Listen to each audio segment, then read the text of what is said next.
Good morning, traders. I'm Jill Malandrino, Global Markets Reporter at Nasdaq, and joining me is Dylan Ratigan. He is the Chief Strategist at tastytrade, among other things. Dylan, it's so great to have you back in studio nice to be here. Thanks. At MarketSite, and I thought it would be really relevant to talk about money and politics. Why is that?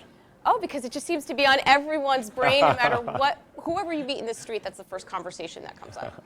Well, where do you want to start? Let's start with, let's say, active and passive investing as it relates to money and politics. I'm sure you could come up with anything, whatever topic I throw. So let's do a couple of things. When it comes to our political system, first of all, our political system is affected not just by money, but by a variety of things. It's by the way we vote, it's the gerrymandering in the districts, all these things.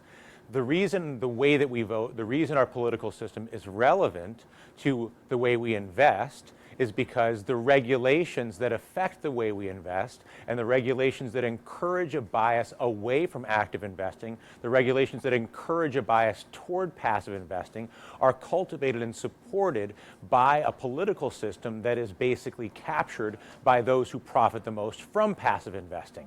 And so we're at an interesting moment where the technology and the community and the information that historically has only been available to a few professionals has been completely democratized. And so the ability to redefine what active investing is, to redefine it not as simply stock picking or being directional and it's going up today and it's going down tomorrow, but rather to understand that you can have an exposure to the bond market, to the S&P, to the Nasdaq, whatever the index might be, and then you can improve the probability that that exposure will be profitable to you by using the options market as a seller.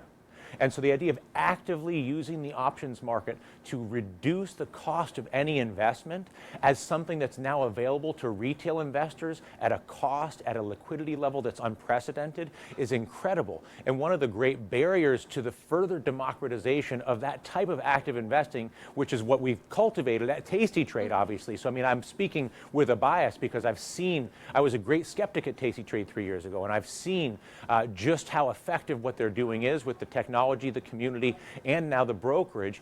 But beyond that, I've seen how difficult it is to get that message out and to get the policies that allow that to be more available to more people because of the way our political system works, which creates policies that are really biased towards passive investing. Well, let's talk about your new show at tastytrade called Assume the Position. Yes. Love the name of that show. And there's 3 pillars that we're looking at there: transparency, accountability, and sustainability. I want to hear more about the show. Well, at the end of the day, Assume the Position is really the only show. Let me back it up. When I came up with the idea for Fast Money in this building forever ago, okay, my idea was let's get people who are trading actively every day to come in and talk about what they are trading. And Fast Money, as everybody knows, has been a tremendous and continues to be a tremendous success. But that show has evolved from traders who are trading, although there are still plenty of traders who are trading on that show, to a more broad market discussion kind of show. And so for me, I believe the most valuable thing for anybody who is looking for financial content is to actually be able to be engaged in a conversation with actual traders and investors who are actively managing and investing and trading their accounts each and every day. And Assume the Position is now the only show on Wall Street that contains exactly that. There is not and there never will be any guest of any kind, any trader of any kind on that show who is not actively managing a trading account, and the only thing that we talk about is what they are trading. So we don't ask their opinion, oh, what do you think about the Nasdaq? What do you think about Apple? What do you think about Tesla? The only things that we talk about are what are you doing with Apple? What are you doing right now with Tesla? What are you doing right now with the Nasdaq, with the S&P, with the bond, with oil? And so I'm really excited about Assume the Position with tastytrade because I believe it will fill a market that is one where there's so much thirst and so much desire, which is really people with actual skin in the game all the time, actually talking about what they're doing, not what they're thinking. Right, and it doesn't develop the personality of the guest. It's actually talking about their portfolio and what positions they have on. You can actually learn something. And you can keep track of it. Exactly. And they're very honest when it's good, and they're very honest when it's bad. That's accountability when it comes in. Exactly. Right. And that's the transparency and accountability. And I think it's interesting because in this day and age of social media, it's very easy for anyone to attach a handle to their name, and all of a sudden they're a trading guru, which I think can be very dangerous for retail investors. So I think with Assume the Position, letting them know what positions work, and also being accountable and saying, you know what, this didn't work, right, and this is why, and this is how we're going to I was wrong. Going forward. Right, and I think you respect people in the industry that are willing to admit their mistakes, and your great traders are going to be the ones that learn from their mistakes, because nobody has a 100% track record, and turn them off if they say that Let they me be do. very clear. Right. The folks at tastytrade and Tom Sosnoff specifically are the only people I've ever seen on Wall Street who are actively trading an account where they share every single trade, every winner, every loser transparently with the audience. All right, and I want to wrap up with 6 areas that you think are affecting what you call a deeply crooked system. We'll focus on 2 of the 6. We have global security, health, education, political corruption, but banking and trade, and that's something that we're always talking about here. Sure. Let's talk about those 2.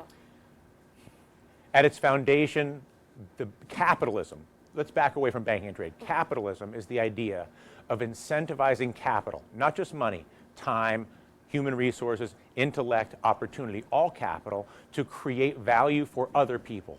That's the principle of capitalism. And so the idea of allowing and encouraging capital to create value for other people, in order to do that, the cost of capital has to be variable, so that when capital gets cheap, it becomes more readily available. In other words, when there's less demand, capital should get cheaper, I should say, and when there's more demand, capital should get more expensive. We don't have that, because we have fixed interest rates by the Federal Reserve. And you should have retained risk.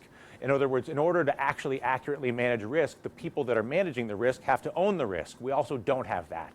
And so it's the absence of retained risk and the absence of any real variable cost in the cost of capital that is the foundational corruption of capitalism, and that is in the interest of a small sector of the banking system, but it's not in the interest of our society. Our society needs a banking system that is incentivized to drive capital into society, to start new business, to build new enterprise, to create value for other people, rather than a banking system that's incentivized to pull capital out of the market and basically trade it itself, or really ultimately lend it back to the government and collect a spread. And so basically, I think of what the banking system is now. It's like a leaf blower.